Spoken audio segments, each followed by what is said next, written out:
Kapag malamig-lamig ba ang panahon, guys, ano bang kadalasan ninyong niluluto? Kami kasi favorite naming lutuin ng sopas. Kaya tara guys, samahan nyo kami magluto ng sopas. Ang unang gagawin natin ay magagayat ng carrots. Siya nga pala guys, maulan ngayon dito sa Dubai. Kapag kunting ulan dito sa Dubai, alam nyo bang bumabaha na sa mga daanan? Katulad kanina, papasok ako sa trabaho pero wala akong masakyan na bus papuntang work ko sana.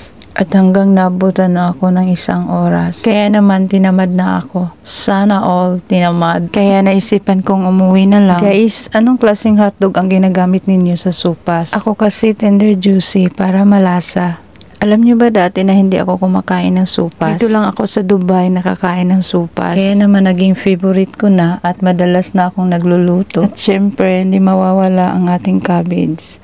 Mas masarap pag maraming gulay. Tsaka guys, yung ibang mga ingredient ko pala, hindi ko na nabidyoan kasi nalubat yung cam ko. Tulad ng manok, bawang, sibuyas. At habang nagluluto ako guys, binigyan pala ako ng tuyo ng kaplatmate namin dito. At sa wakas, tapos na ang ating supas. Hindi ko na pala nabidyoan kung paano ko niluto. Nalubat na kasi ang camera ko. Thank you for watching. Please like and share for more videos. At ready to eat na guys. Let's eat. Siya nga pala guys, nilagyan ko ng mozzarella cheese. Try nyo, masarap siya.